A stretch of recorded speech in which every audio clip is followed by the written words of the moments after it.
is the webcam? There's the webcam.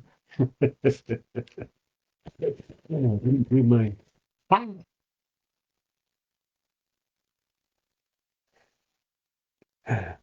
Ah, they've changed everything as always.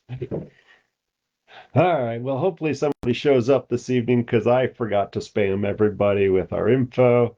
There's our there's our chat box.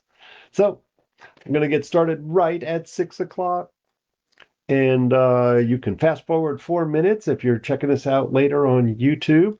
And I'll save all of my babbling introductions until then. If you're just showing up, feel free to let us know who you are and where you're from. I always just think it's cool when somebody's from far afield. And feel free to type any questions as we're going along. We're going to focus in on longevity, and I'll explain why in just a minute, because I want to live forever. Not really, but a long time. I want to do it in style. Still be hiking 30, 40 years from now. I think I will. I do. And hey, Kristen. Um, and I'm going to, it seems like there's a lot of stuff going on here at the clinic and outside of the clinic.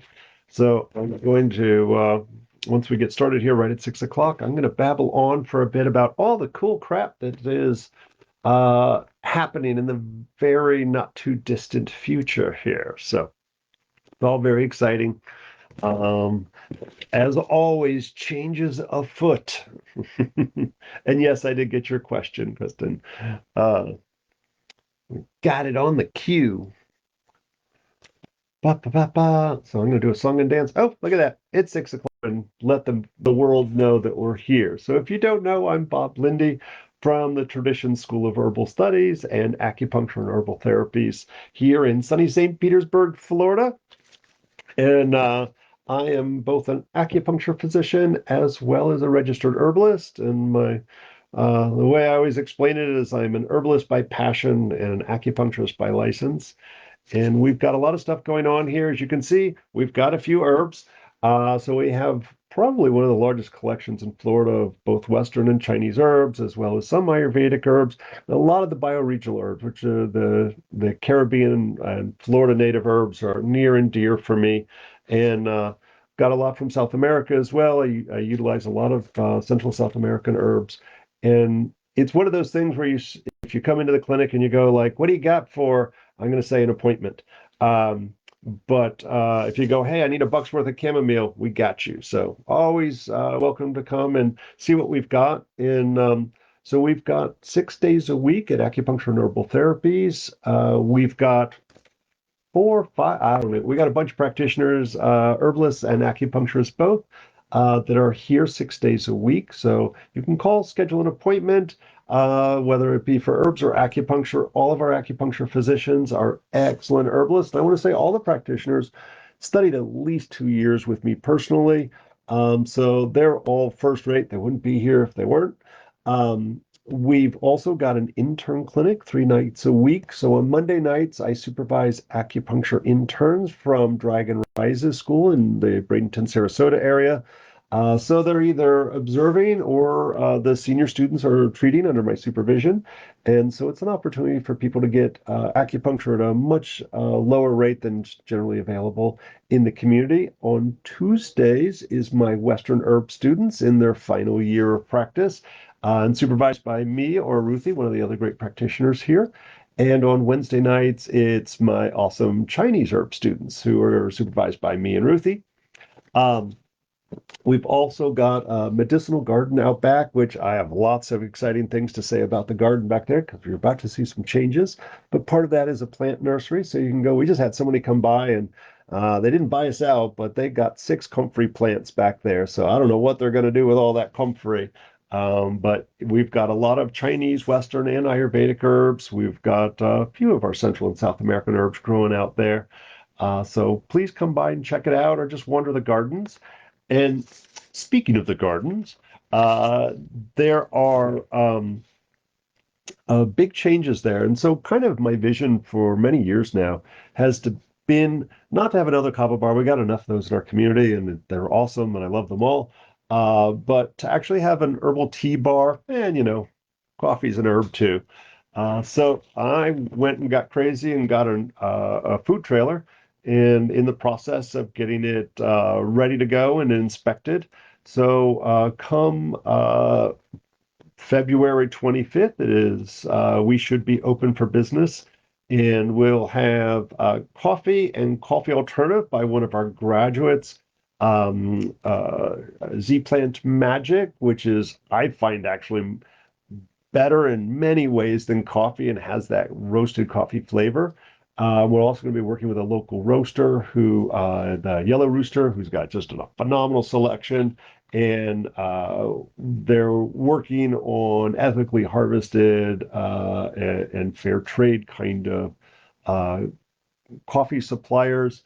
I'm going to be making our own syrups. I've re-engaged in making my honey syrups. Uh, hey, my um, and we'll have a couple of herbal blends. I'm still perfecting those. Haven't decided. I'm going to start with just a few, and I'm excited about that. We'll also have Wyusa, both hot and cold, there as well. I'm sure there's some other stuff, and I can't think of it. But that will be starting on February 25th in the evening, oddly enough, with a limited menu that day, but then we'll have the full menu 2 days later. The reason Tuesday, February 25th, is because once again, we're going to have Holy River here, which if you don't know them, please go on YouTube or go to their website and check out their music. They're very environmentally nature focused and self-empowerment. I won't even pretend to describe their music because it is phenomenal. This will be their third time coming here to the garden, and they're here and it's being sponsored by our local chapter of the American Herbalist Guild. So proceeds will go not only to support the band and on their Florida tour, but also to support the organization for spreading the news about herbalism. This event is open to everybody. So 5:30 on Tuesday afternoon, evening, I'll be doing an herb walk around the gardens, and normally that would be $20 in its own right. Then we're going to talk ever so briefly about the plant singing machine, music of the plants, and then at about 6:45 or so, Holy River will start playing, and we'll be enjoying ourselves out in the garden. It will be rain or shine. If it's raining, we'll probably either move it inside or we'll put out a bunch of tents. And you can sign up we've got a Facebook page for that. I believe it's at both on the Traditions Herb School page. You can come by the clinic in person, and it's 35 the day of the event, or 25 if you buy in advance. And yeah, I'd say that's pretty good for music and an herb walk. So on that Thursday, we're going to add a new feature. Hillary, oops, there we go. Hillary Pep will be teaching Hatha yoga in the garden on Thursday mornings, kind of ongoing. It will be a donation based. Bring your yoga mat or a towel or whatever. And she'll be teaching out in the garden starting February 25th at 8 a.m. So if you got to get to work, you'll have enough time. She'll also, once a month, starting on March 1st, Saturday morning, she'll be doing, and this is, you do need to sign up for the Saturday mornings in advance. There will be a yoga and breakfast, just light bites, and just kind of conversation and socializing afterwards. So I'm really excited for those of you either on a Thursday coming in for treatment or a Saturday coming in for treatment. It'll be an opportunity to come in a little bit early. And for folks in my classes that want to come and get the blood moving ahead of time, oh, June, you made it. I can't believe it. Way to go. But oops, sorry, I wasn't even paying attention. I was like, oh, there's stuff. People are saying things. So between the food trailer, we're going to be there at least Thursday through Sunday is the plan, from about 8 a.m. until 1. And we may vary the hours and the days as we see what the demand is for everything. So I hope you can stop by the clinic and check that out. What did we say? I said Holy River, Full Moon Market. Oh, the Full Moon Market is February 14th. That's right around the corner. If you've not been to the Full Moon Market, it's the Blue Raven Full Moon Market. I highly recommend it. It is a really talented drum circle, as well as fun vendors. There's usually like 15, 20 vendors, a little bit of everything. And we now, because of the food trailer, we're trying to really utilize the gardens more and get this to be a social gathering place where people come and have their meetings. So I've added hammocks and we're adding a few more tables out there. This last full moon market, we only have that once a month, the Blue Raven full moon market. We put the hammocks up, and the guy who does the singing bowls kind of surrounded himself with the hammocks, and people were just enjoying the heck out of it. It was beautiful to watch everybody in there. All right. Oof, can't forget that. Also, some of you may not know if you're in the area. I know some of you are further afield. I'm not putting it on, but I do volunteer at it down at the Sunshine Center in downtown St. Pete. If you Google Sunshine Center St. Pete, it should come up. On the first and third Fridays from 10:30 to 12:30, we're providing donation or free acupuncture. You don't have to put anything into the till, but we always appreciate it. It does pay for some of the supplies. And no need to sign up for it. You just show up. It is community style acupuncture. We're just in chairs. And depending on how many, it's usually one, two, or three acupuncturists there currently. And so depending on how busy you are and how many folks were there, we're hustling. So say get there, and if you're first time there, fill out a little bit of paperwork, and we get to you as quick as we can. So far, I think we've been doing some good. It's super fun. It's a very different thing for me. Um, Also, I just put it on your schedule. May 3rd, it's right around the corner. Frightening to say that, but that's National Herb Day, and we will be having all of our amazing festivities and fun music and weird foods. I'm going to try to add some more weird foods to the list as well. Um, all right, I'm sorry. It's like there are so many classes coming up over just between now and the 14th of March, but I'm going to highlight a couple of them. There are only two more Western Herbal 101 classes coming up, February 15th, 16th. It's a 2-day class. It's like the start of the Western Herb program is the Western Herbal 101, and March 15th, 16th. So if you want to start in the foundations class, you need to get into one of those two classes. And just you can sign up online, or you can come by the clinic and sign up there. And wow, all the classes. So next Thursday, part of our TCM traditional Chinese medicine diagnostic class is looking at how the seasons interact into our health, our how we eat, how we interact. And so this Thursday, we're going to be talking about the water element we associate with kidney, aging, stillness. There's like so many things I could say about that.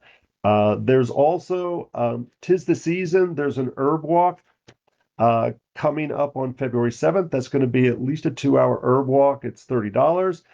Sign up in advance if you'd be so kind, but we do have a limit to the number of people there because too often, like when I do the free herb walk on New Year's Day, we had over 50 people out there. And so we're keeping this one. I think we said 15 people so that we can really spend some time, talk a little bit in depth, and taste some stuff.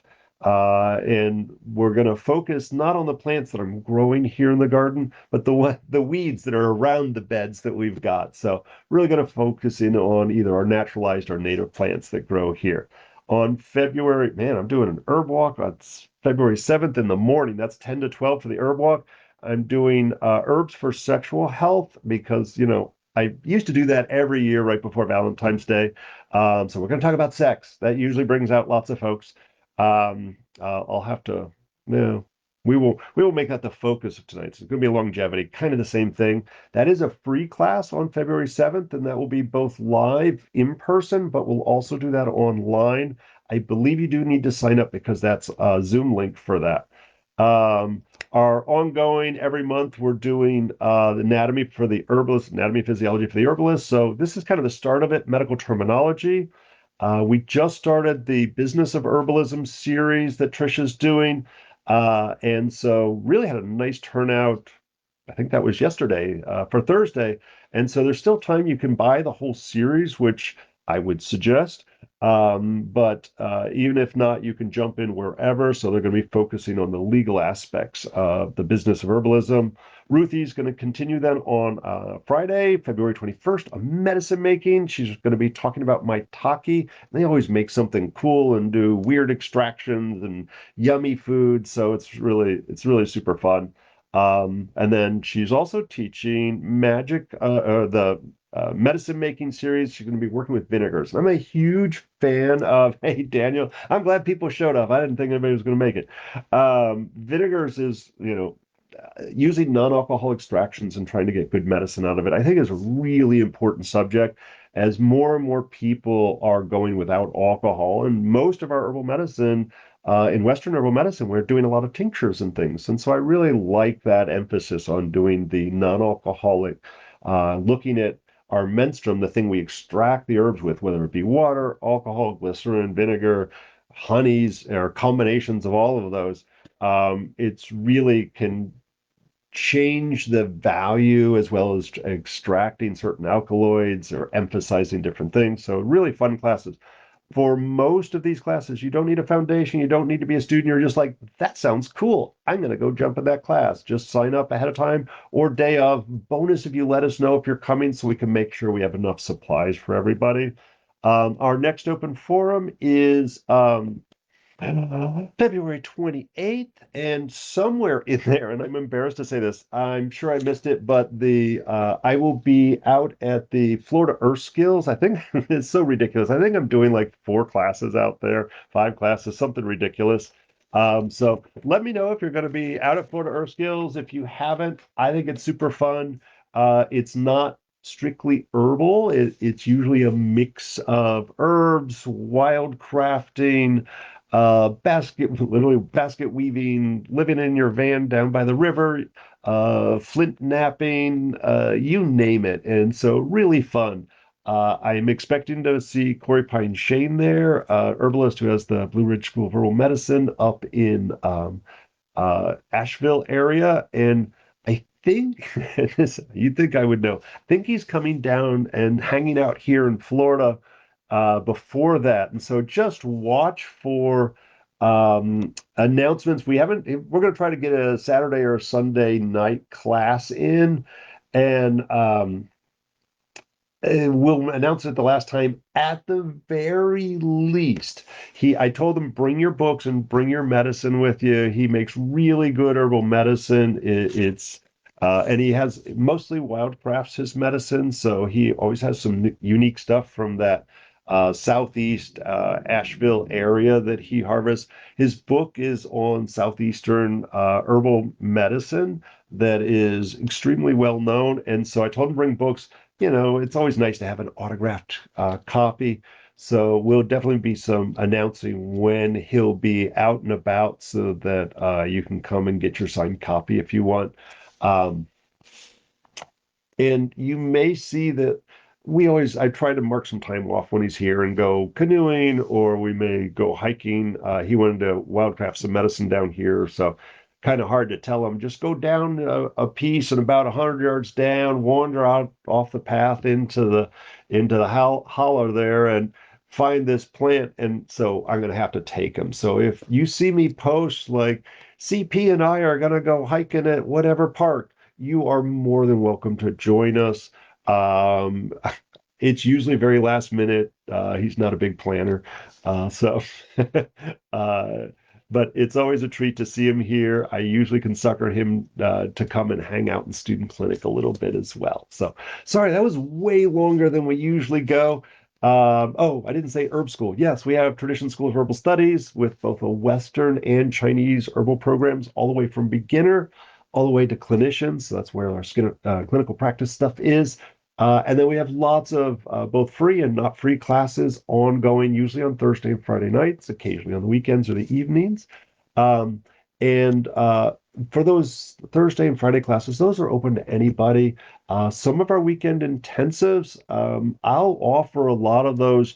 So always watch and check, but I'll offer those to the general public as well. Corey Pine Shane. CP. Uh, and I'm sorry. All right. I was babbling on incoherently. You can find out more about the school at traditionsherbschool.com. And for the clinical practice, AcuHerbals, yes, everything is on Zoom as well. Acuherbals.com for the clinical practice. And you can find this recording if you have to cut out or something and like do things like eat. Um, you can get all of the past, however many years. I started this during COVID. You can find all of these on the Traditions School of Herbal Studies YouTube page. I've got lots of videos on there. Uh, this recording's on here, probably another 50 or so long herb walks or me focusing on a specific plant. So please, please, please share those. One of these days, I'm going to get enough viewing hours that that will be monetized. I'm looking forward to that day. Oh, I know what I forgot. It's going to be a busy week whilst I'm trying to start my fourth business here by getting the tea truck going. I'll send pictures as soon as I get it wrapped and things like that, and actually get inspected and licensed. Um, but on Tuesday, I'm doing, I think it's about a 5 minute spot on WFLA, which is Channel 8. They're doing a series on longevity. And so they were like, we need to get an herbalist to come in here and give us an herbal tea for longevity. So uh, that'll be interesting. And, 5 minutes seems like a long time to be on TV. It's actually a really long time from a TV or radio standpoint. Um, oh, that's actually a great question. Better. Sorry, I'm writing down as I'm babbling here. Temp and time. All right. But I'm going to be talking about, and I'll be making it on air. I went out and bought a French press with a clear side so that everybody can see my pretty tea. I'm going to do Jiao Gulan, and I'm typing the words into the chat because nobody knows what. Oops, that is not what I was trying to type. Um, Jiao Gulan. I hate it when Facebook or tries to correct me. Jagulan, which is Genema pentaphyllum, hibiscus, and holy basil, and stinging nettles. One, two, three. Oh, and go to cola. I think that's everybody. Go to cola. And because the TV show, I'm not going to have much time to explain all of these. That should be five. One, two, three, four, five. Yeah. So, when it comes to, and I will answer that question in just a minute. I'm going to babble. And for anybody, like, let us know who you are, where you're from, and if you've got any questions, please type them in and I'll put them in the queue here.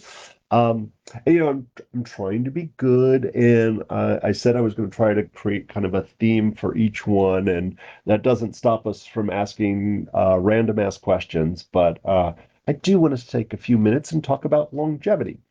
Um, and there isn't we talk about Jiao Gulan is actually the herb of immortality, and we've got these folkloric stories around He Shou Wu. Sorry, I'll write that what I just said. He Shou Wu. Mr. He's black hair. There's the story we learned lived to be 212 years old after drinking this magical elixir of He Shou Wu. Um, I haven't met that guy yet, so one of the things that determines, and very popular theme, the idea of the blue zones, the places where people live for a really long time. And that's where, so funny, first in the 60s, it was tofu, was this miracle food that if we eat lots of tofu, we'll live forever. And then it was yogurt because the people up in the Southern Europe steppes that they ate that and they live longer than it must be the yogurt. And so it goes on and on and on.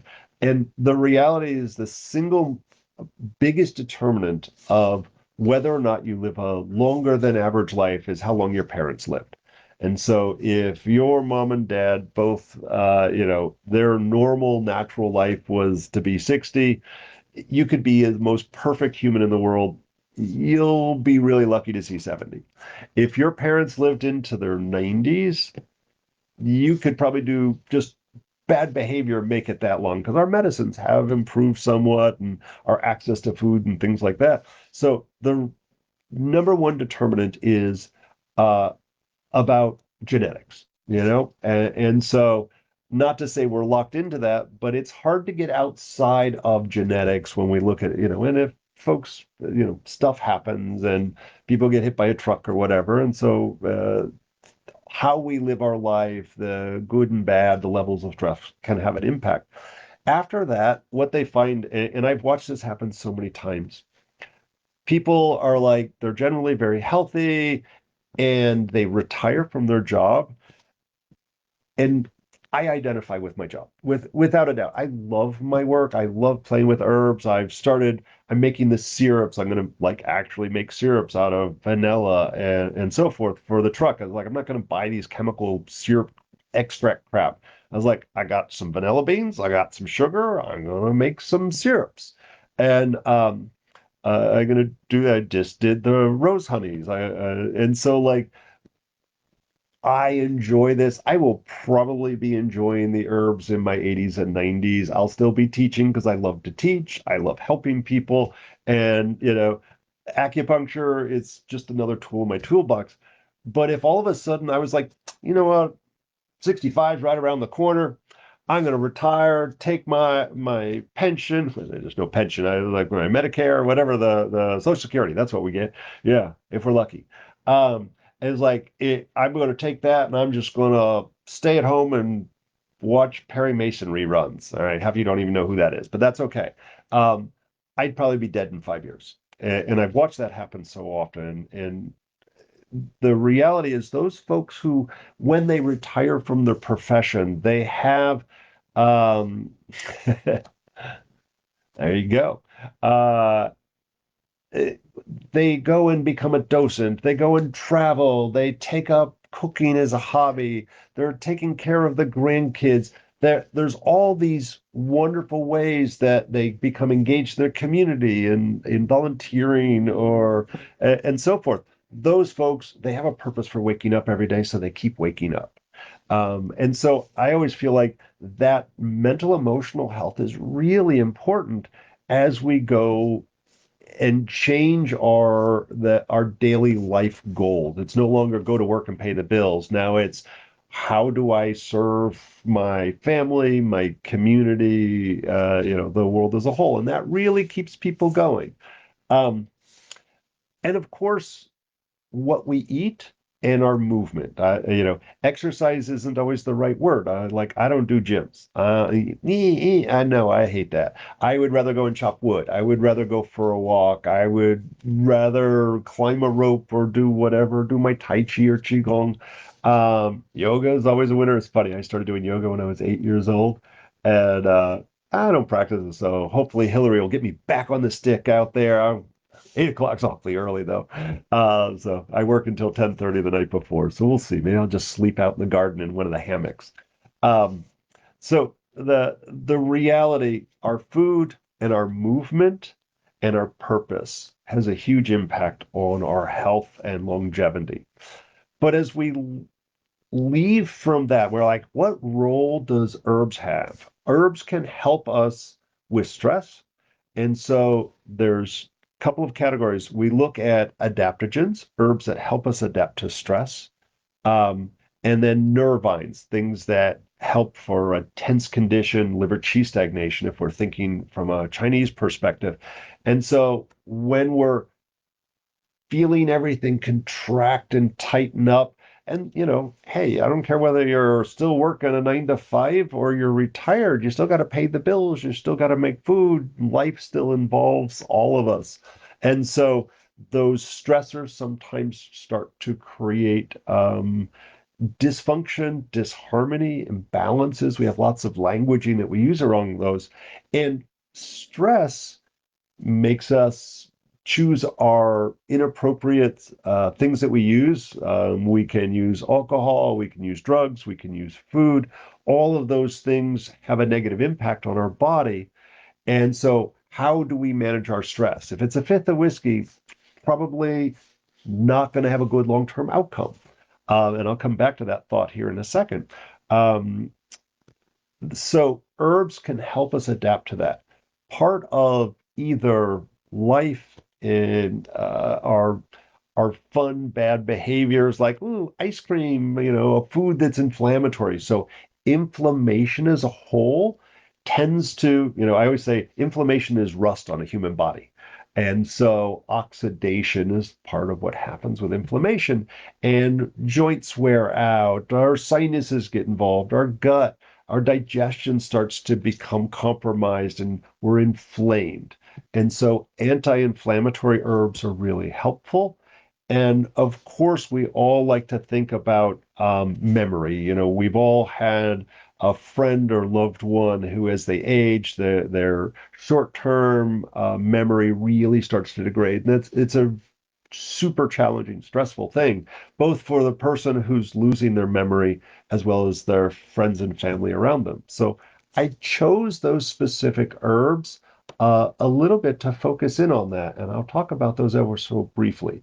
So Jiao Gulan is a nourishing herb, and it is a Chinese herb. It's sometimes called southern ginseng. That's the Latin name is Gynostema pentaphyllum. I might be getting the genus mispronouncing it a little bit. Starts with a G. Or if you Google Jiao Gulan, it'll come up. This is not, it's so funny. In China, most of the herbs that we learn are from northern China, and they don't talk about the southern herbs, which is the same here. There's all the books out there, all of these northeast herbs, and we don't find a lot of our tropical Florida herbs, very few. And we find that's true in a lot of the traditions and cultures that we learn. We're that northern dominance and the more rural kinds of things that we find in the south of so many countries. So Jiao Gulan is sometimes called southern ginseng. It is considered a nourishing qi tonic. It's oddly enough, most qi tonics are warm. This one is neutral to slightly cool energetically. It has been found to improve kidney function, heart function. It seems to optimize blood pressure, reduce or improve liver function. Uh, Lots of research for a variety of types of tumor cancers as well as leukemia to just improve outcomes with that. It's considered safe with chemotherapy, so it's for that extreme fatigue. Just don't have that pep in your step kind of idea. Um, and very neutral as far as moistening or drying. So kind of middle of the road. Bob's personal opinion, ever drying. Hibiscus A tastes good. So this is the sorrel tea, the Jamaican sorrel tea, which has that kind of sweet and sour thing going on. This is from a hibiscus flower, or a calyx technically. And hibiscus is specific for the circulatory system and the heart. It's high in vitamin C, and so is a phenomenal cardiovascular herb for deficiencies in the heart. It's nourishing, anti-inflammatory because of the high vitamin C. And we look at vitamin C as one of those things that improves the telomeres, which is the end of the chromosomes that they say the shorter that is, the genetically older you are. And so there's two herbs that are used to increase the length of the telomeres, which is to make ourselves younger again. One is vitamin C, the other one is astragalus, Huang Qi, Huangqi. And so I really love hibiscus, A, to make things taste better, so we drink it more regularly, but also is this very nourishing, cooling, moistening, anti-inflammatory herb. Holy basil, I think of this as an adaptogen and nervine. It is basil. It's just a little bit more acrid, a little drier. It seems to be good for I'm sure somebody has an adverse effect to holy basil, but it is one of my favorite adaptogen nervines, and it's not sedating. So this is one of those things we can drink day or night, and it's not gonna, we can still operate heavy machinery.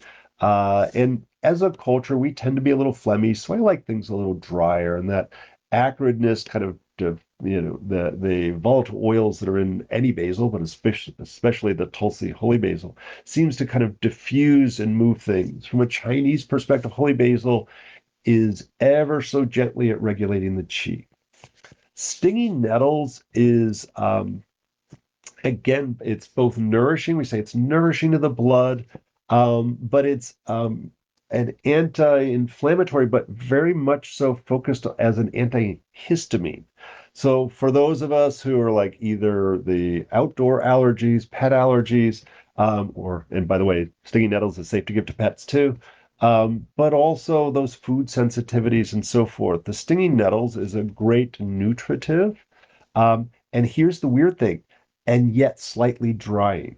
So here in Florida, I consider stinging nettles like this magical, perfect herb because our environment's very humid, and so that makes us a little bit more wet. But also, we love fatback in the South. We like our sweet tea. And all of those things tend to make us phlegmy. So anything that has slight drying effect has some value for us. But if you are like in the middle of the Nevada desert, or you were on the dry side of a mountain where you're like, I can't drink enough water, the stinging nettles can be a little too strong. And be very drying, where we have to be careful. For those folks who are familiar with the concept of yin deficiency, that deficient, hot, dry, stinging nettles can sometimes be a little bit too much. And then Gotu Kola. I love the Gotu Kola specifically for memory issues.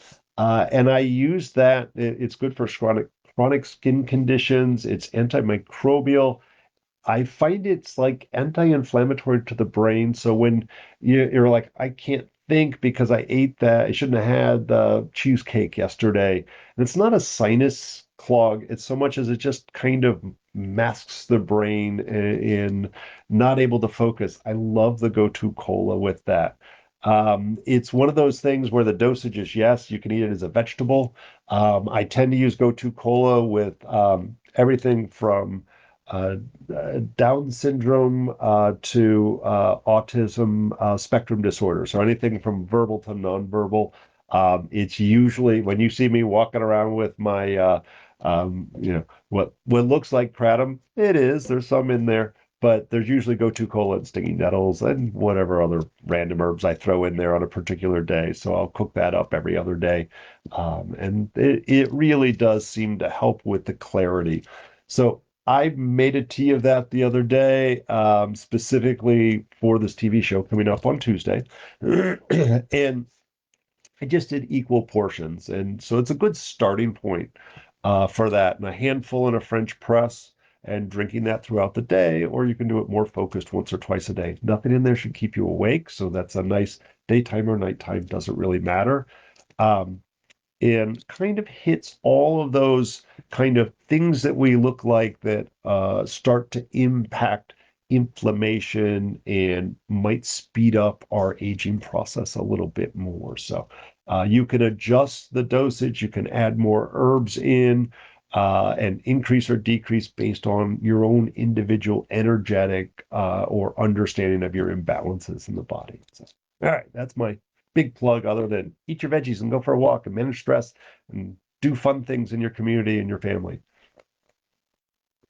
Let's hit some of these questions. Um, yeah, I'll start with Kristen's. Um, she'd had a question. Oh, what? I left my glasses at home. Canker sores. So canker sores on the tongue, and it's always a challenge.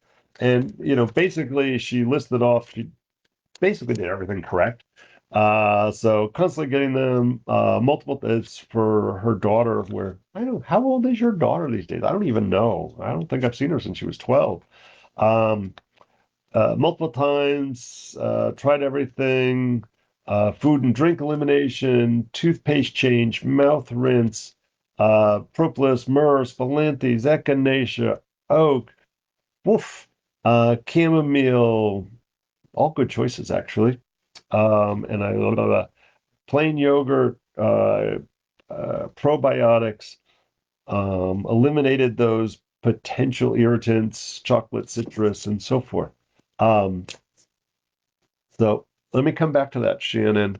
Um, migraine, go to cola, go to cola. All right. Yeah, and anybody who's just joining us, feel free to throw in your questions in here. And if you're from somewhere far afield, or even if you're not far afield, let us know who you are, where you're from, and all that kind of good stuff. I get a kick out of it.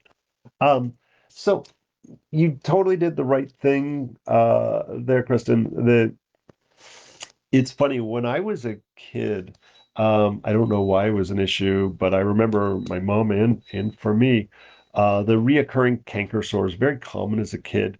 And we had the acidophilus and lactobacillus, or lactobacillus acidophilus in the fridge, and that was our go-to and usually was effective. Things that will mess it up is high stress, and either high or low stomach acid, and high sugar or carbohydrate diets tend to throw that out of whack.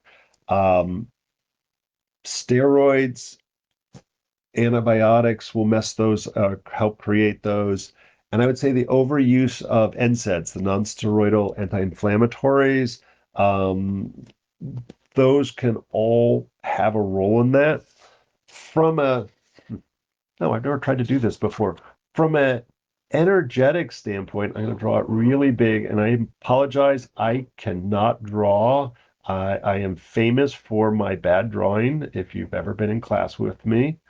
Um, Oops, and I can't spell clearly either. Um, and there's a couple variations. I'm going to actually show this on the screen here in a second. Liver, um, digestion, and kidneys. So depending on where the canker sores, intestines, I can spell really, depending on where they show up, may help figure it out from an energetic. So down here at the tip is your heart. So the tip of the tongue is really common. The lungs right behind it. Oops, this is hard to do in reverse. On either side is the liver, and then digestion, and that's the spleen in Chinese medicine. But digestion is here, and then in the very, very back of the tongue is the intestines and the kidneys. Sorry, bad sketching. So if the canker sores come at kind of the same place every time, that may be an indication, not necessarily like if you get it at the tip of the tongue where most people do, um, it's not that, oh my God, your 16-year-old has a heart issue. No, no, it's the energetic idea. And so heart can be anxiety, heart can be sleep, that can has a relationship with the blood. Um, and it's funny, I just taught this class last weekend for my the third class for my Chinese students on diagnostics. And during that class, when we talked about the heart, it was also had a role in speech. And a lot of times somebody wants to say something and they can't. So we say, oh, you're choking on your words, or you're biting your tongue. And so speaking your truth is important. And I would say, I know she's like somewhere teenager, for your daughter, and she may have something she's not voicing, and not to play pop psychology. I was like, every teenager's got things they're not telling their parents or their friends or their whatever. And it's not necessarily something scary, but something that's a big deal for a teenager that might not be a big deal for everybody else. And so she's literally biting her tongue so she doesn't speak her truth. So, not that she should cuss out her parents, that would not be helpful. But one of the things, and I'll spare you all the long story just because I babbled on for so long at the front end of this. um, Trees are really good for that. So and I didn't say this in class, pets are really good for this too, talking to your dog or your cat, or a counselor, but dogs and cats are free, except for feeding them. But trees are free. And so going out in the woods and literally, it's not about hugging it. I mean, hug a tree, that's good. It's not about thinking the words. You actually speak the words. They have to come out of your mouth because, um, they're stuck. and it's festering on some point. So I would say, especially if it's on the tip of the tongue, consider that if there isn't a digestive issue of some sort there. I know it's very common. Um, I would say probiotics for sure. It can be a combination probiotic or just that specific acidophilus. Those are best done on an empty stomach. The acidophilus is acid loving. So looking at taking those on an empty stomach before meals, ideally, and then see if there's something that's screwing up the digestion. If her cycle is particularly crappy, then she's taking those NSAIDs. Those are be throwing the gut out of whack. There may be too much sugar throwing the gut out of whack. Things like that are very, very common. And I was going to kind of do that for the second half, is talk about food sensitivities a little bit if we had time. But food sensitivities can have a role on that. And I know your daughter, and so would not surprise me if she had some food sensitivities at this point. I don't think we saw those before, but they do develop sometimes over time. Put that back over there. All right.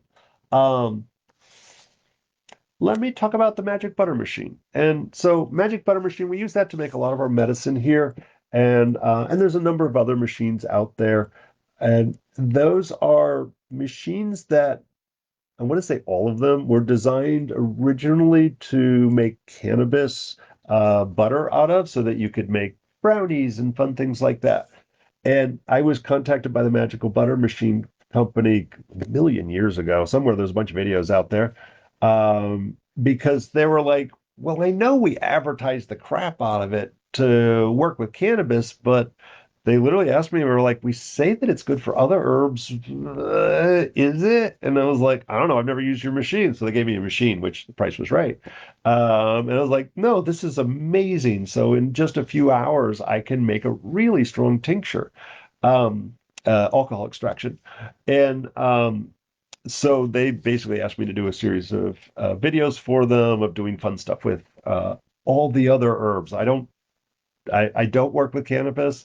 I refer out to people who specialize in that. It's like they know one herb, I know a couple of hundred other herbs. And so I think actually, if the two ever met in the center somewhere, that's been one of my arguments for um, cannabis. No traditional medicine that's dealing with chronic serious diseases uses a single herb. We make formulas based around the patterns that we see.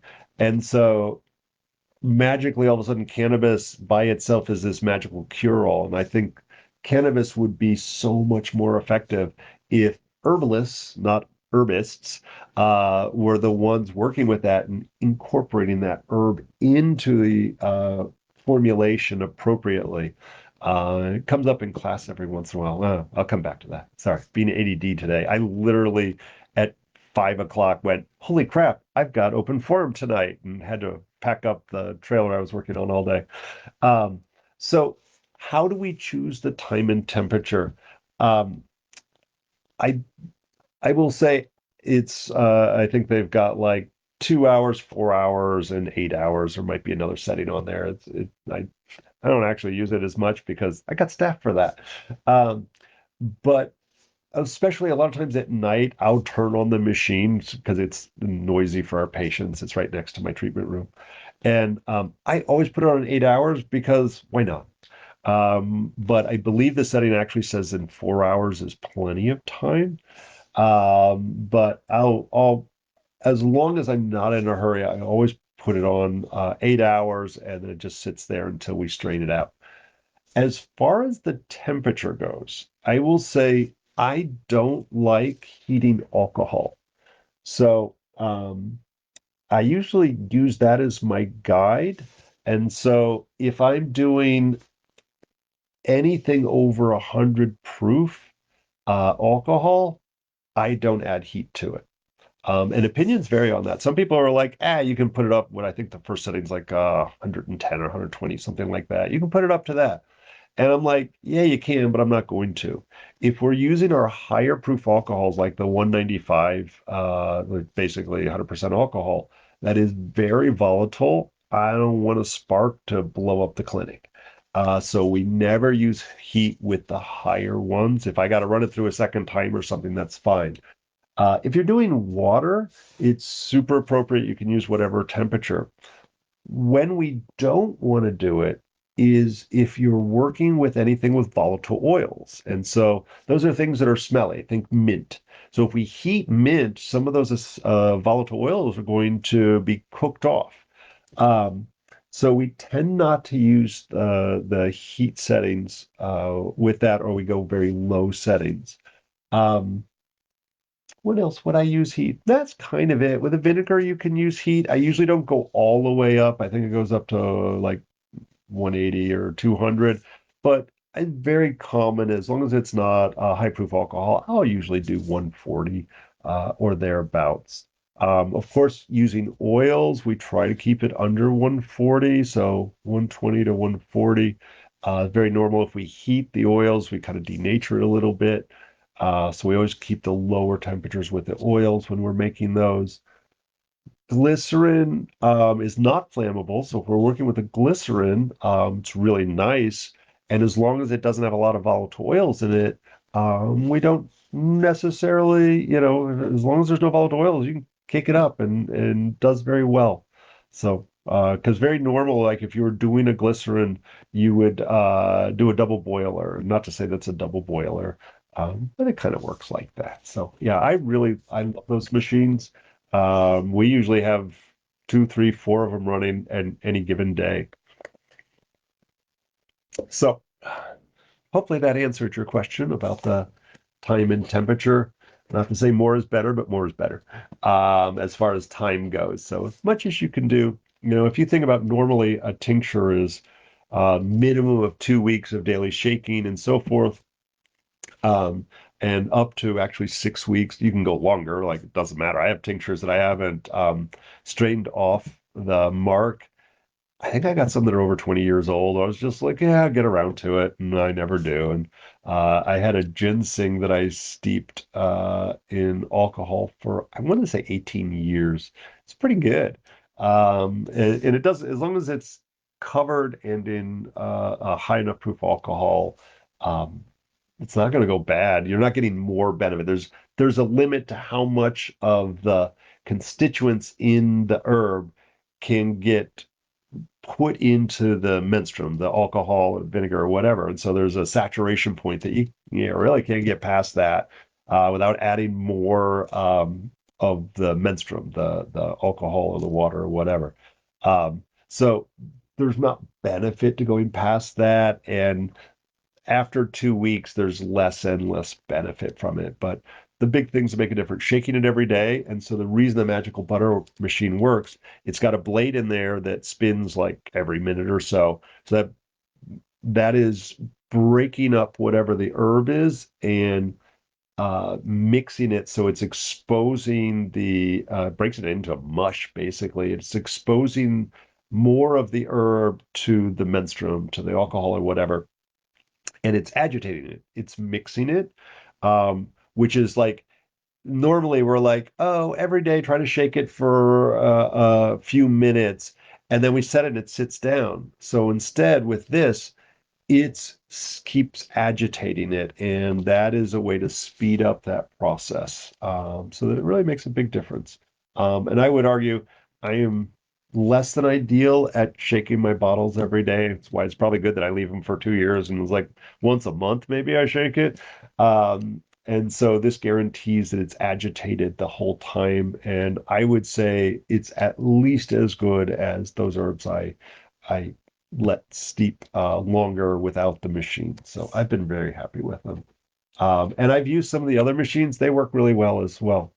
Um, so migraines and go to cola. So yes. So, it's always migraines, and I think we've talked about it once or twice over the last couple of years, but not as often as you would think. There's so many different types of migraines, and I would argue causes to migraines.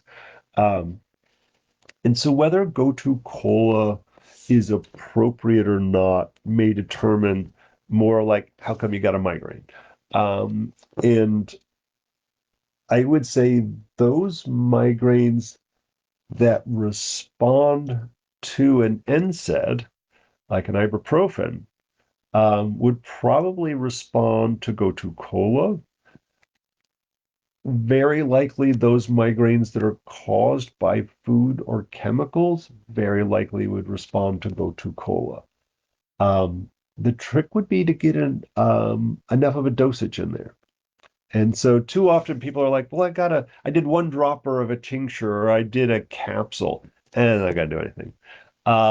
You really like it's not out of the ordinary to do 20, 30, 40 grams of gotu kola in an infusion, in a tea. You're like, put in soup, whatever. It's a vegetable. So it's very safe. And so I wouldn't sweat that at all. I've given it to children. So I want to say the youngest kid I've given it to is probably 4 or 5, I think. And I haven't given it to younger, just haven't had to.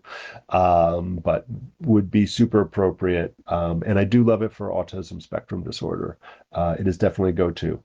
And there's so many herbs that we say are good for migraines. And it's so the right herb is the depends on why. Why are you getting these migraines? And they're, stress migraines, cycle-related ones, chemical-related ones, sounds, smells, stress, all of those can be triggers for migraines. Food's a really common cause for migraines. So really figuring out the right ones. One that I will say is fairly new in my brain space is wood betony.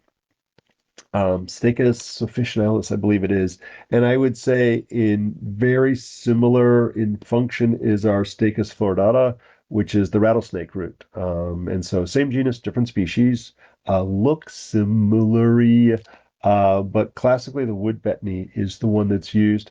There's the old European adage written in like the 1500s that said, sell your coat and buy betony. That this was more, Betony was more important than a winter coat in wintertime. And it's it's used as an antimicrobial for the plague and all kinds of interesting things, chronic issues. I would argue it's best for the stress-induced or heat-induced migraines. Um, but it's not like, ooh, I think I have migraines coming. Quick, run and get me some wood betony. It's like, I have chronic migraines. You should start taking wood betony, and in about 3 months, it should be one of the things that helps to resolve it. And that's like the idea that it seems to have an effect on the circulatory system, anti-inflammatory, and just in a different way of gotu kola. So if you're putting together a migraine formula, a combination of herbs for a particular pattern, and it's trying to address specifically to migraines, it should have that wood betony in there. Or if you're working with local plants, totally use the Florida betony, and it's the leaves. You can eat the rattlesnake root because it's super yummy and it's good for as a nourishing nervine. But specifically for those migraines, I really like it for that. Feverfew is a classic, and what I've found with feverfew is it's good if you catch early onset before it's like, oh, I'm in the closet, crippled. I love feverfew to grow it because I find that fresh feverfew works probably good 80% of the time. And a couple of leaves, chew them up, taste it's nasty, nasty, dry, bitter, intense, not as bad as Andigraphis, but it's different from the bitter melon, but it's kind of similar and lingers kind of like bitter melon does. So I'm like, nope, chew it up, taste it, swallow that sucker down. 1 to 3 leaves is usually sufficient at that early onset symptoms. I find it also works for the weather-related migraines. But it's a very cooling herb and drying herb. Um, you mean mugwort for migraines? Mugwort. And I'm going to talk about a couple, but yeah, I'll add that in there. Um, it's funny. It's a good place to talk about it. So the feverfew, if you can't, I mean, it will grow down here. It is an annual, so like it'll self-seed at some point. So you got to keep it going. Um, pretty flowers. Like if you're bored, right after this, uh, Google it. It's beautiful daisy-like flower, but they're tiny. They're tiny little things. Um, and the dried honestly just doesn't work, or rarely works, I should say. The fresh freeze dried does. It's like I can't grow it, or I live in a condo, whatever. Get the fresh freeze dried or fresh tincture. That's more likely to work. But the fresh is best in this case. And I don't say that about every herb, but definitely with a feverfew. Valerian I like for menstrual migraines. It's decent, especially if you have a hard time focusing. Some people are just like they get a migraine and all they can think about is their migraine, and it's like hide. And we were like, if you like panic when you get a migraine and you're trying to do everything for the menstrual related migraines, I really like valerian. Um, Everybody forgets valerian's actually for spasm below the belly button, so it's great for menstrual cramps as well. Valerian I find slightly cool, and I've read different. I find valerian's a little cold, not terribly, but it's very dry and cold. Mugwort, sneak that in right now. Mugwort is also excellent for menstrual migraines, um, where cold is a trigger. Like you walk outside on, like it was last week, where it's like, oh my God, we're freezing here in Florida. And you're like, oh, that cold air made me get a migraine or menstrual migraines. And you tend to run cold. Mugwort's very warming. Um, and I always put the caution on mugwort. It can be an abortive. So any risk of pregnancy, don't use mugwort. It will also increase menstrual flow or start your menses a day early, maybe. But definitely, if you already got really heavy flow, be careful with the mugwort. It may around your menses. You can do it outside of your cycle. Um, it is definitely warming, relaxing, um, and great for those menstrual related ones. What else do I like for migraines? We said wood betony. I feel like I'm forgetting. Gotu kola is not a bad choice. I feel like, oh, magnesium. I know that's not an herb, but I love magnesium for kind of the real, like if you get a migraine once a year, whatever. But for folks who are like every 2 week or twice a week, I'm getting another migraine, especially if there's constipation or sleep or blood sugar. I find magnesium works for anything contracted, so that muscles to blood vessels, right? Because that can be a cause of migraines. It's great for blood pressure. It's great for sleep, blood sugar, and constipation. And there's all the different forms: citrate, oxide, glycinate. Now we have the malate and some other ones. I don't even remember what they are. And they all have different functions. The oxide's better for pooping. Citrate, I consider kind of middle of the road. So it does a little bit of all of it well. Usually my starting point with any of it. So I was like, start with citrate unless you've done your homework on that. But citrate, as the dosing gets higher, will start to move the bowels. It's good for that if you're tending towards constipation. Um, if you're like, I already got loose stools, then glycinate's usually a better choice. It has less effect on the bowel. It's also one of those nutrients that's probably one of the most common deficiencies in our diet. So it's a nice way to go. And I do apologize for those of you who've been hanging in the whole time. I'm going to pause for station identification just because it's the midpoint here. And then I'm going to babble on a little bit about food sensitivities, just it's come up a lot clinically. So if you don't know, I'm Bob Linde. I'm an herbalist and acupuncturist here in St. Petersburg, Florida, and I'm the director of acupuncture and herbal therapies and the Tradition School of Herbal Studies. So we've got a gang. I don't know how many people I got anymore. We got a couple of acupuncturists. We've got a couple of herbalists, all kind of with their own unique specialties in there.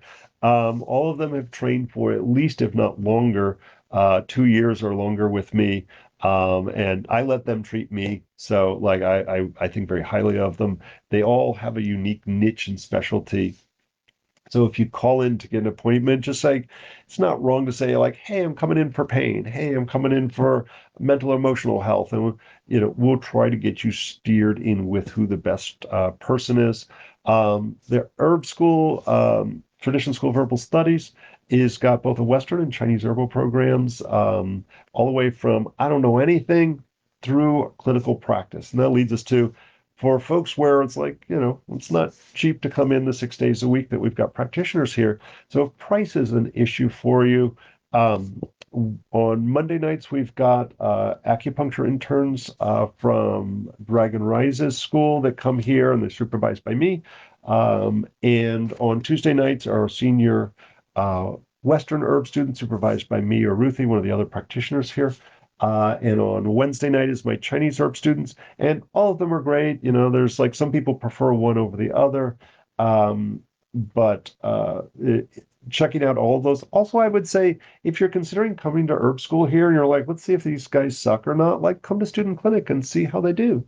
Um, and tell them like, hey, I was thinking about the school and get an honest opinion from them when I'm not in the room. And in all those student clinical, we come in every single client. We're going to see them. And I always forget to mention this student clinic in particular. We do see pets there. So usually dogs and cats, but we've seen a snake or two. And some of the practitioners do see pets during the week. But definitely ask about that. We're not allowed to do acupuncture, so we only do herbs and acupressure. We'll teach you how to do the acupressure on your puppies and cats. And I will say, look at the food and the supplements and all those kinds of things that are going on. You usually have some pretty good success. The pets are pretty easy to fix. So, other interesting things that are coming up besides all of our cool classes. It is herb walk season, so on February 7th in the morning. I think that's a Thursday or Friday. No, it's Friday. Friday, February 7th in the morning, 10 to 12. I'm doing an herb walk around the gardens. We're going to focus on the things that are not in the planters. We're going to look at the naturalized or native plants here and their edible and medicinal functions. That class size is limited, so please, either sign up online or if you're like, no, I don't like to do that, at least shoot us an email or a phone call to let us know that you're coming. So, because we are going to cap that. It's not one of the free ones where I've got 50 people in there. So we're really going to take some time and focus in. We do all of that. That evening, on Friday evening, I'm doing herbs for sexual health. So we're going to talk about some of the roadblocks, either both for function, fertility, and fun. And I usually, assuming that I get enough time to go out shopping, I usually bring some fun foods and talk about some of the historical use of foods, and we'll look at some specific herbs that are good and bad that help with all of those things. I hadn't done that one in a couple of years, so we'll see if I remember anything. Um, all of our usual classes, we've added the business of herbalism, a three-part series. It just started last night, but you can still jump in on that either for the whole series or just one or two of those. And starting, on February 25th, Holy River is coming once again. I'm very excited about that. So I'll be doing an herb walk as part of your price of admission from 5:30 to about 6:30. We're going to then do a little demonstration of the plant singing machine for about 15 minutes. We're going to keep it short. And then Holy River will play for us until they throw us out. And we'll have the fire going. We'll have the hammocks up. Bring a chair. We'll have, I think we'll at least have some teas and stuff. And so that's on a Tuesday night, starting at 5:30. In advance, it's $25, and at the gate is 35. And proceeds go to support the American Herbalist Guild and the band on their Florida tour. And then on the 27th, Hillary Hepp, who used to be the manager at 15th Street Gardens and Also, a lot really has an interesting history. But 8 o'clock in the morning, we're going to be starting yoga in the garden. I don't know which one I've got. Oh, that's yoga and breakfast. That's on Saturday morning. That one you do need to sign up. There's the yoga in the garden. Yay. Both of those are by Hillary, so I'm excited. I've always kind of wanted to have that in the garden. And as I got the trailer and was trying to figure out how to better utilize the garden, I want that to be a community resource. For those of you who are in the area, please bring a book, come hang out. We're Sunday, I'm going to make sure that there's better Wi-Fi out there so you can get better reception. Either me or Mike are going to be climbing through there. We're working on it on labeling more and more of our plants. Also, we've got to see. I'll be at Florida Earth Skills. If you were going, make sure you holler at me. Earth Skills, if you've never been there, like check it out online, Florida Earth Skills. Um, I just started going a couple of years ago. I'm teaching about 4 or 5 classes there. I think I'm going to be opening circle, which means I'm going to get my ass up, which sucks. But just wonderful humans, some of the most diverse, interesting classes there. So just a good time. Also, our free clinic, acupuncture clinic in the Sunshine Center downtown St. Pete on the first and third Friday from 10:30 to 12:30. We'll be at Localtopia. I'll be at Florida Earth Skills, but the clinic and all the plants, or some of the plants, will be at Localtopia, and that's coming up soon in February. And oh God, Full Moon Market, Friday from 7 till about 10:30. And awesome drum circle, cool vendors. It's a free event. Please come. Bring your significant other or look for one. Uh, Come check out the vendors. Just enjoy. There's at least 2 or 3 areas that are just like come chill and grab a cup of tea and hang out. So Gregory is there with some vegan food that's phenomenal. I love his smoothies and foods, especially his veggie burgers. I really like his veggie. And I'm not vegetarian. I like his veggie burgers. But check out online traditionsherbschool.com or acuherbals.com, or just come by and say, hey, I'm new here. So you can see we've got a few herbs here. Even the ones on the shelves, there's probably another 50 or 60 herbs that aren't on the shelf. So always just ask if you're looking for something. And if you don't know it, we do this the last Friday of every month. I think I had to cancel one. I won't swear to that. I think I shortened one because I'm going to be camping somewhere. Oh, yeah, it's the school camping trip that's coming up. Oh, and I didn't mention, I mentioned American Herbalist Guild. So we have a local chapter of the American Herbalist Guild, and Shannon was just asking the questions about go-to colon migraines. Is our new prez. And I know they're creating they're going to do a monthly event, and it's just like if you're here listening to this and me babble on, then you're interested in herb stuff. And so we have a huge herbal community. Not all of them are my students. There's lots of other cool people here too that study with other teachers and so forth. But getting to know our community and supporting your community is really important. The American Herbalist Guild, wealth of information, and ultimately they give us a gathering spot. And so I do my very best to support the organization, both locally and nationally, as much as humanly possible.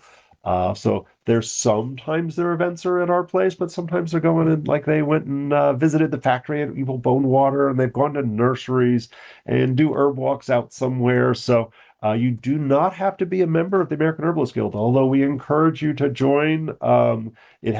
It comes back to us every year if you're a member and attend the meetings, but everybody is welcome to join. Um, and if we have a paid event like the Holy River that's coming on February 25th, if you are an HG member, then it's just 25 even day of the show.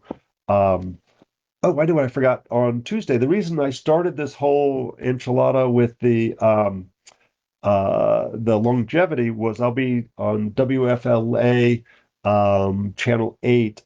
I have no idea what time. It's in my email somewhere. Talking about that tea that I talked about earlier, and talking about longevity and herbalism and the role that it has. Uh, Frankincense on the skin. Consume it. Yeah, yeah. So it's funny, and I love frankincense and myrrh, and so many of our tree resins are phenomenal medicine. And I want to say, I sure I could come up with an exception for this, but most of our tree resins are used a lot for traumatology to heal damaged tissues, bones, and all of that. And, if we think about frankincense and myrrh, we usually think of those and associate with the Judeo-Christian Bible. And those herbs in Chinese medicine, and I would say in Middle Eastern medicine as well, those herbs would be appropriate for the pain, swelling, localized trauma of having a child in a manger. So at least two of those three wise men were herbalists, and those would have been the keepers of knowledge and healing. Those would have been considered the wise men. If we called them shamans, curanderos. In the Middle East, our translation of the languages there would have been the wise men, right? Because they are the ones who carry the knowledge on. Um, I like it for that, and especially if you're working with the whole tree resin. I don't like the essential oils from it, mainly from a sustainability standpoint. I will say that frankincense and myrrh and dragon's blood, another less commonly used tree resin, but in some cultures it's used a lot. Um, though the frankincense and myrrh trees take forever to grow, they're extremely slow growing and they're being over harvested. And so burning those as incense, doing the chewing of it, trying to remember the name of it. Oh, there's a chewing gum. I'm drawing a blank. But frankincense. Um, uh, I would say use it sparingly and recognizing that it's probably going to be on the threatened list if it's not already there. And really do your best to avoid the essential oils with that because it takes so much of that resin to make an essential oil. So work with the whole plant. It's kind of a pain to work with. It's more challenging to work with tree resins. Oddly enough, we have a related species here that is not threatened, not utilized outside of the Caribbean generally, and that's the gumbo limbo or gamalame, depending on what region you come from. And we've got it growing here on property, sunburn tree or tourist tree, lots of different names for it. And I totally don't remember. It's a Bursera, I believe. It's in the same genus, different species. And the tree resins from that are used exactly the same. They're burned for smudge. The bark is used for smudge.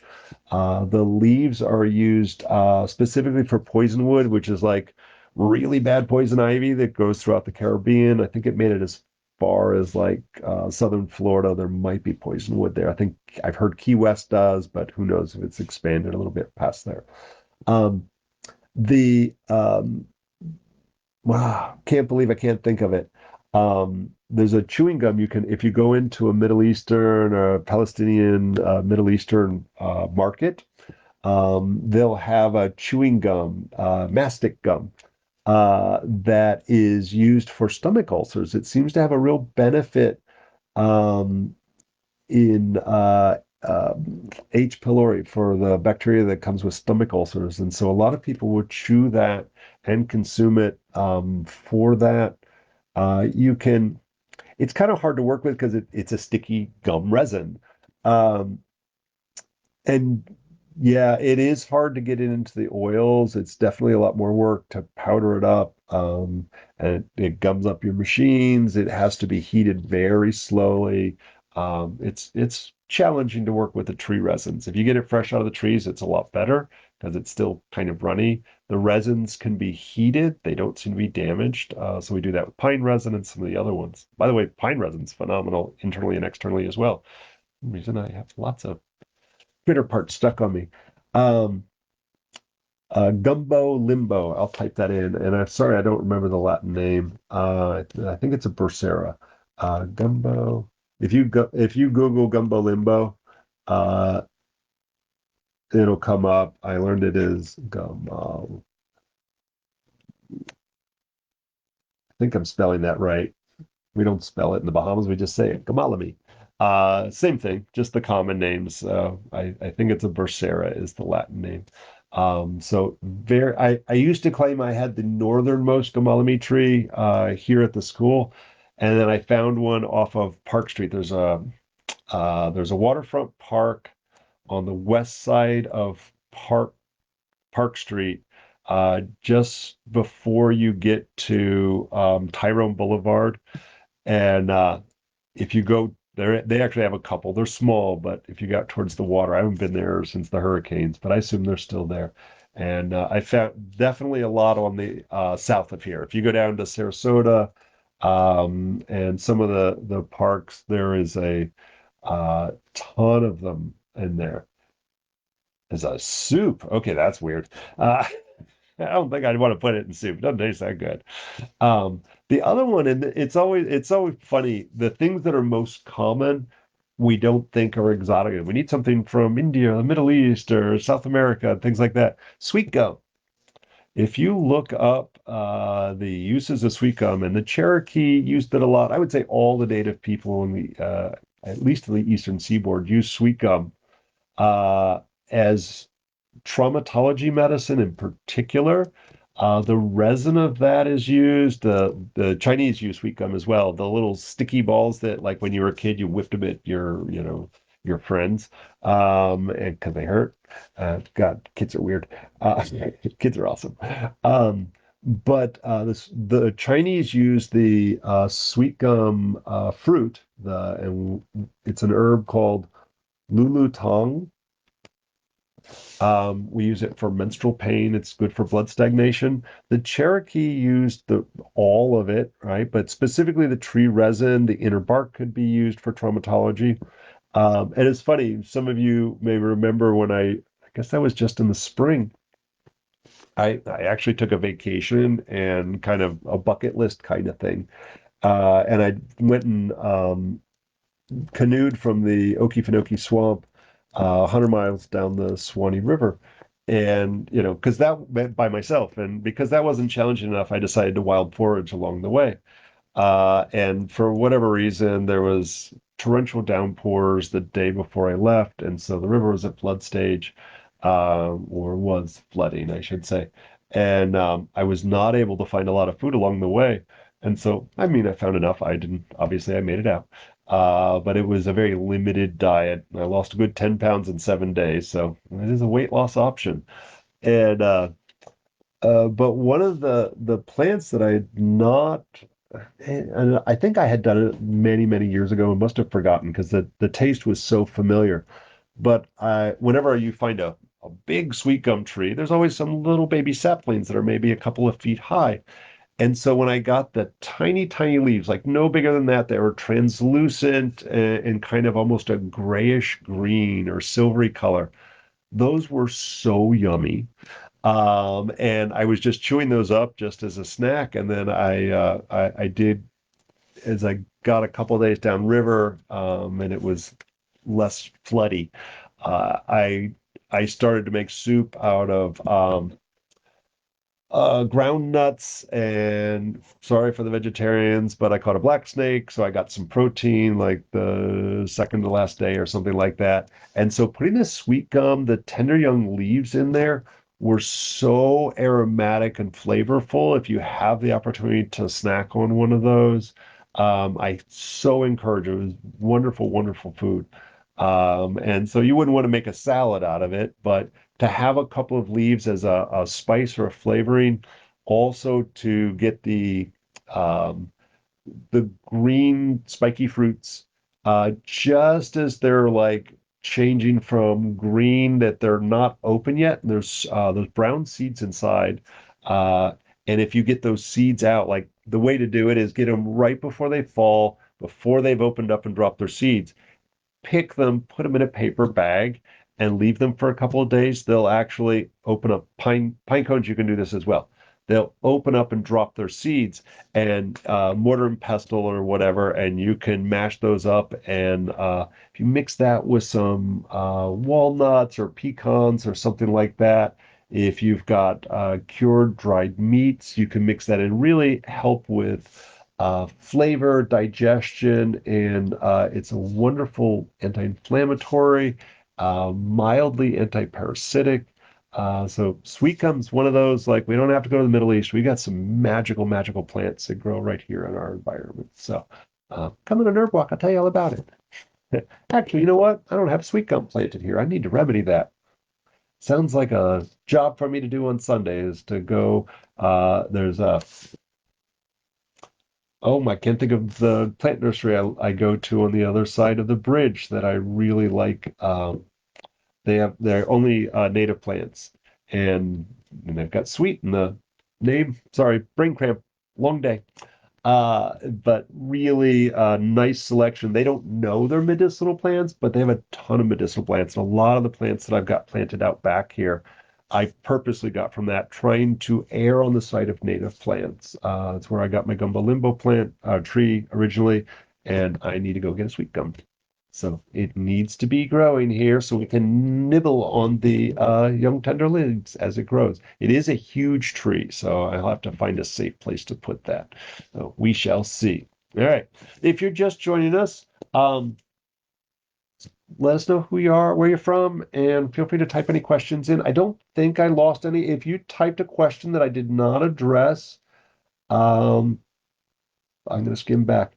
Please let me know because I think I missed it. Uh, Marbella, I think I answered your question. I know I babbled on a little bit. That tends to happen. My brain starts to get fried. It's the download. All right. Well, I got to go on with my last subject here, and then I will escape. For anybody who's like, oh my God, I can't stay for the whole thing. I upload this and leave them all up on YouTube. So please check on YouTube. Feel free to share it. I'm hoping I've got a bunch of videos. The last couple of years of this open forum is on there, just rambling on about all kinds of crazy crap.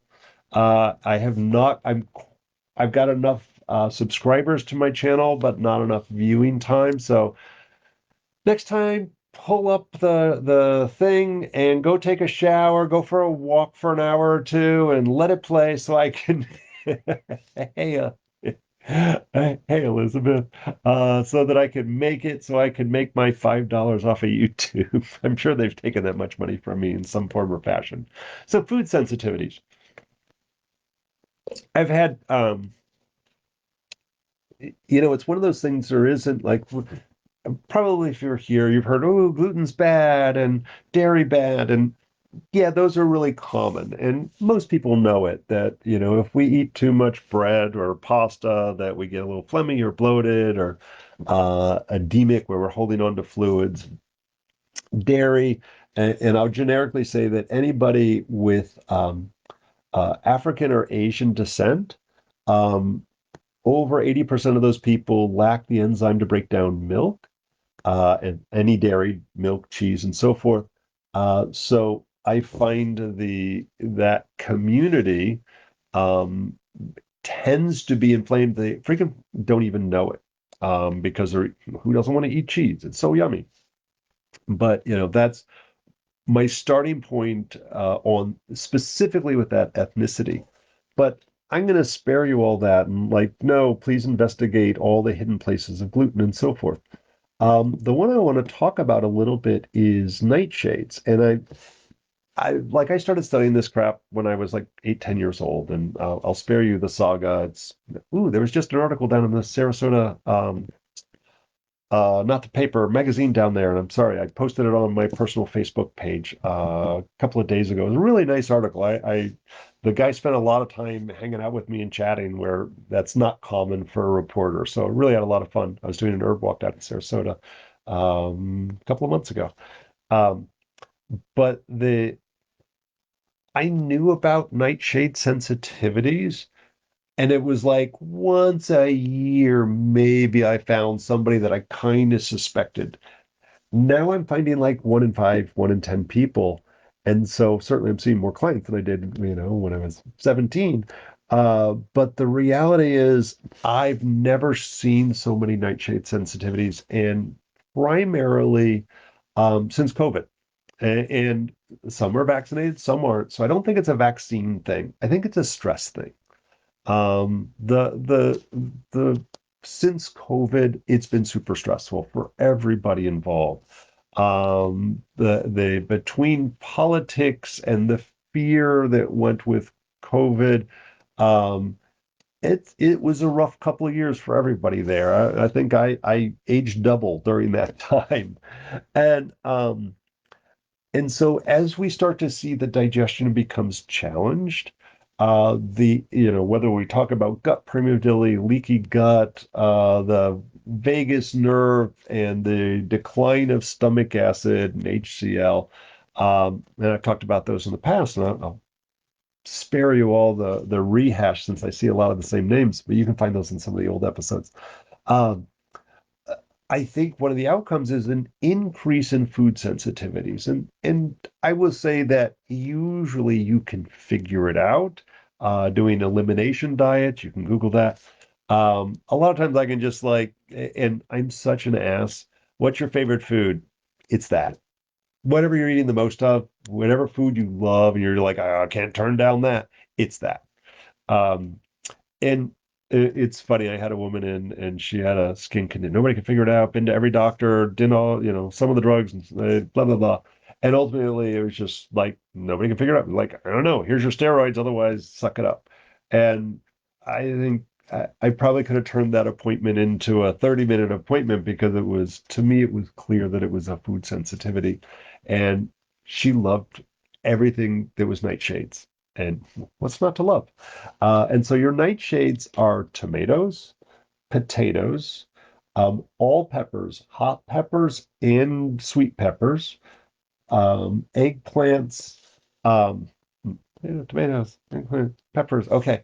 Um, Paprika is in the pepper family, so paprika is on that list. Ashwagandha, the Indian ginseng that's in every adrenal and adaptogen formula, is a nightshade. Goji berries, gochitsa for the Chinese folks, is a nightshade. Tobacco is a nightshade. There's some other weird nightshades out there, but usually you get high off them, you don't consume them. But let me expound on that a little bit. I find that nightshades will attack the skin, the hands, or the joints frequently, and they can show up in other weird places, but it's either as a skin rash that nobody can figure out, or man, every time I eat an eggplant, my fingers ache. I must be getting old and have arthritis. Sometimes it'll cause swelling, sometimes not. And there isn't a blood test for that. So there's a difference between an allergy, which I believe the testing for that is IgE, and a food sensitivity where it's affecting the leukocytes, and that's an IgG. And so if you go to an allergist, they don't test for sensitivities, they only test for allergies. And so it's not a and it's a problem languaging. I say allergy, not even thinking out loud, it's like I hate being that precise, but it is important that there's a difference between a sensitivity and an allergy. They're not the same animal. Allergies tend to show up in your breathing, in your nose, or your bowels. And food sensitivities can show up there, but more often they show up in our skin and our joints. That's way more common. So well, I'll give you two examples and then I'll expound on that a little bit and then I'll probably shut it down here. Maybe I'll get home at some point. I got to clean my truck out. Um, the it was one of my students and college student, super healthy, lovely human. And she ended up like kept getting these weird rashes and like it looked like shingles, but it wasn't. And it was bilaterals on both sides. We're like, why is this 21, 22-year-old so jacked up when like she wasn't sitting there drinking a fifth of vodka every day? Like she was a super healthy human and like doing everything right. And at some point, it got so bad and the brain fog, and it felt like the flu, but then it was worse. And this was around COVID time. So she was a little paranoid, I'm sure, over COVID crap. And she went to the hospital.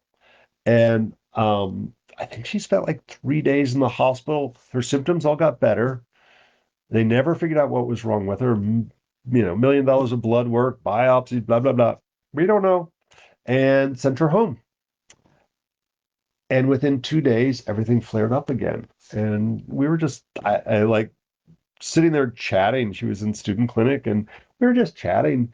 And it was like, man, there's something in your home. And I was like, mold, mildew, pets, new furniture. There's like so many things it could be. There's a list 1,000 miles long. And something she said made me think nightshades. I think I asked something like, what foods don't agree with you? And that's a very different from what foods are you allergic to? What do you have a sensitivity to? What doesn't feel good when you eat it? And probably love. She's like, she said tomatoes or peppers or something like that. And I was like, oh, and she was 20 something years old. I didn't think she smoked tobacco. Cannabis is not a nightshade. But I was like, let me ask just in case, because a lot of people forget that tobacco is a nightshade.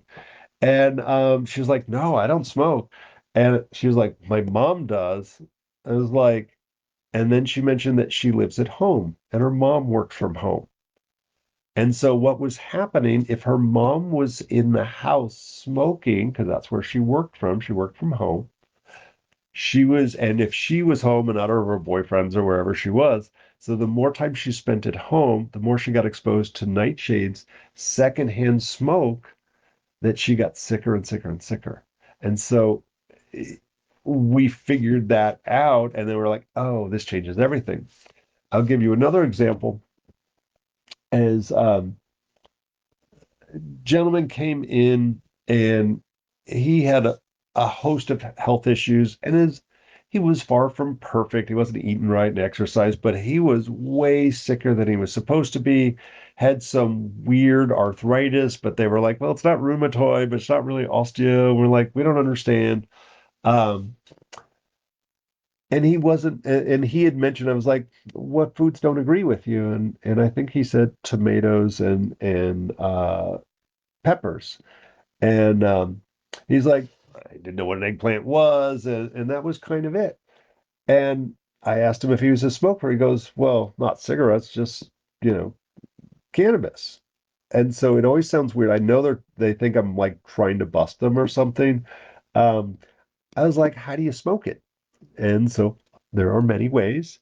And one of the ways that is still popular is blunts. And a blunt is basically you take the tobacco out of a cigar and you put weed in there and you sometimes mix a little bit of both.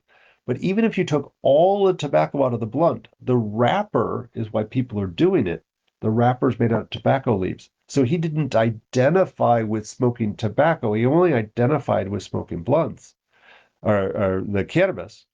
And so we were like, oh, that explains everything. So he was already staying away from all the other nightshades, but he didn't know that the same genus is tobacco. So we were like, dude, get a pipe, get a bong, stop smoking blunts, and you'll be fine. And lo and behold, it got better. So it's one of those things, and oh, and I was going to say the website, and I've already forgotten the website. Hopefully, I don't crash the whole system because I'm going to click. There we go. I found a website because one of my clients actually gets mental health issues like severe depression if she eats some potato chips, nightshade. And she was doing so well, like on top of the world, blah blah blah. And all of a sudden, like I was seeing her, I see her more for acupuncture than herbs, but like we always deal with whatever.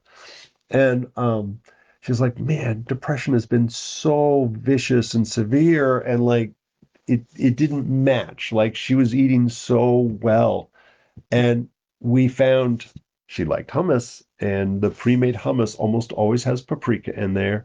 And then it was bone broth, like she was doing chicken stock or beef broth or something as a pre-made soup. Um, and in there in the natural flavors are a bunch of nightshades. And so they don't list it. Nightshades are not required to be listed on the label. Where like if there's gluten, you have to list gluten. If there's sesame or eggs, like those are the nine most common allergens. Remember, allergens, not food sensitivities, have to be by law listed on there. Nightshades is not on that list. So they are not required to say whether it's nightshade free. And so you have to be a little detective. And I found a website, the No Nightshade Kitchen, and I thought it was a great website. So I don't know the guy, he didn't say that. I shared that with my client. And I was looking specifically like does natural flavorings frequently contain nightshades? And I was really shocked. I was like, I learned something. Like, yeah, I still learn shit every day, you know. um, and it is, Krista. It's one of the things I always say. It's not that herbalists are better. We're just different. We have time, and so in the classic Western medicine medical situation, it's in 7 to 8 minute intake. Even the functional medicine docs, 30 minutes if you're lucky for the initial, 15 minutes for follow-ups, and you're going to go broke because there's like frequently three, four, $500 just for the conversation. And you can't do a health history. Like you can stop the bleeding and start, check the pulse and all of that in that amount of time. So for the acute heroic care, yep, 8 minutes I could do it too. And but for these more complex, more obscure diet, behavior, thoughts, all of those things, the interplay of that, and whether we're doing a Western medical intake or an energetic or Chinese, Western, doesn't matter. You got to take time. You got to ask. And I will say the difference between how I treat now versus how I was treating 15, 20 years ago was I've learned how to ask the questions better. I always feel like that's what I teach the intern, like the acupuncture interns, like they're full-time students for 4 years basically and taking board exams. I was like, no, you got to learn all that crap. I memorized all that junk too. But what they don't teach you is the nuance of how to be an effective practitioner, how to suss out that the right answers to help us see that direct path. I always said like I'm a good detective, and so the difference was like, do you have any food sensitivities? That's one question. It's the same question, but asked a different way. It's like any foods that don't agree with you. And we'll get two very different answers there because everybody translates that idea of food sensitivity as allergy. And they're like, no, I'm not allergic to anything, or I'm allergic to Tylenol or something. But it's like, oh, yeah, I don't feel good. I feel a little bloated. I'm tired if I eat this. So I kind of stay away from that food. I'm like, oh, now I got to put it through my filter of what food sensitivities what category does that fall into? And so it really is, it's funny. A lot of times when somebody's never been to an herbalist or an acupuncturist, uh, that it is like this isn't an intake because I don't say a bunch of medical words at them. I was just like, "What do you do for fun? Where do you like to travel to? Hey, where'd you grow up? What your folks do?" That's just being friendly at a cocktail party, right? And the reality is, I'm checking for heavy metal toxicity, pesticide poisoning, exposure to tick-borne diseases, looking to see if you got some weird tropical diseases. And like, what kind of foods do you like or dislike? What do you do for fun? That's my way of asking about exercise. But also a mental health check because like, I don't know, I watch TV. It's like there might be a mental health issue there. So it's just a different way of going through that process of stuff. And I'll quickly say, and then I'm going to wrap it up because my brain hurts. Uh, that One of the things in this, if we've got the podcast, we've got a couple of episodes there, Mastering Herbalism, and it's on the YouTube page. If all the usual podcast places, but I haven't done an episode in a little bit, so life got busy. Um, but I with Sierra, who's one of she's an herbalist here, but she's also now starting her last year of acupuncture school. So she's just started to treat here on Monday nights as well, but seeing clients on Mondays for herbal consults. And she specializes in mental emotional health in her practice. And what we found kind of together was the role that gluten has in aggravating, especially mental health issues. There's like depression, anxiety, I think of more emotional health things, and like they can be crippling, but frequently we all move in and out of that. Like, you get depressed for a couple of weeks and then you get better. You don't need medications for that. But when we start to look at those mental health issues like bipolar disorder, schizophrenia, those are like bigger deals and require more aggressive approaches to them sometimes. But what she's found, and that's her specialty, is dealing with the easier emotional and the more challenging mental health issues. And, and what she found was gluten. It's not the cause of it, but it's an aggravator. And so it sometimes triggers those more severe responses. And so that's a different type of food sensitivity. And we only recognize that like celiac disease. And so this is, we ought to do a biopsy after you've been off of all gluten for 6 months or something, before they can get an accurate test for a true allergy. But then we find, sensitivities, and we can argue, is it GMO or is it the glyphosates that the GMO allows, blah, blah, blah, blah, blah. But what we find is that if you're struggling with a chronic mental or emotional disorder, gluten is playing a negative role in your health. And my running joke is elimination diet, i.e., take a substance, what you suspect, in this case, gluten, remove it 100% from your diet for 2 weeks. And it is such a pain in the ass. I'm here to tell you, been there, done that. It's not fun. And then go have a big old pizza and see what happens. And there will be, if you're like, I don't know, I kind of felt fine the next day, it's not gluten. But if you struggle with mental health issues, if you're bipolar on that up and down roller coaster ride, you will probably end up on one of your peaks or valleys. If you eliminate, you're like, wow, I'm feeling pretty good. I'm feeling stable. I'm getting my work done. I'm clear-headed. And you go and chow down on pizza, you're going to go one direction or the other. Bipolar is you can have that hyper manic kind of phase, or those extreme depressions tends to be that bipolar two ends of the spectrum. You will go one direction or the other, and it won't be pretty. And like that role of triggering that response can be dramatic, and we've seen it time and time again. So you're still struggling, but it's manageable. But when those food sensitivities come in, they cause this huge inflammation in your brain and disrupt stuff, causing more severe problems. So I will let you all explore your food sensitivities on your own. Look at your favorite food and what doesn't agree with you. Look at how to do an elimination diet, or come see an herbalist. And whether you're local, if you're local, no, come daytime clinic. The biggest difference between, coming to the clinic for the practitioners that are here 6 days a week, and they're all here on different days. Biggest difference is price and experience. And so obviously it's I don't know what the price is actually. You'd think I'd know. But student clinics there, because price is an issue sometimes. And, so student clinics, great. You do need to make an appointment. But hey, I've got our places here. Student clinic is $15 for both the Western and Chinese herb students, $30 for the Monday night acupuncture. That fills up really fast. So definitely call and get in.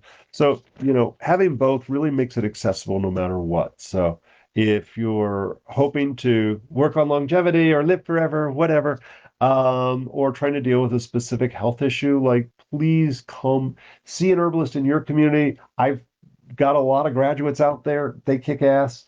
So find one of the graduates. It's like you got to find your right person that you feel comfortable working with. There's so many of, if you like, I saw Gray, graduate from the Chinese program, also graduated from Ayurvedic program. She tends to take a more Ayurvedic approach to things. She's phenomenal. So there's a lot of really good herbalists out there. But there's such a difference between what you read on TikTok and somebody who's dedicated a minimum of 2 years of their life studying, understanding the nature of the plants and the nature of disease, and matching those things up to create balance and guiding you through from a place of imbalance to a place of balance. So, all right, check it all out. You can watch this repeat on YouTube and all the past ones. Come to fun classes. Check out the American Herbalist Guild. I hope I'm going to be there at least for the first one in the garden. So come do that. Sign up for classes. Come to Herb Walks. Come to the Holy River, because they kick butt. You can listen to their music on YouTube. It's super. They play a harmonium and so many different instruments. It's ridiculous. And I will, at the very least, I hope you join me whatever the last Friday is in February. So good night, all, and enjoy our weekend out here. It is lovely this weekend.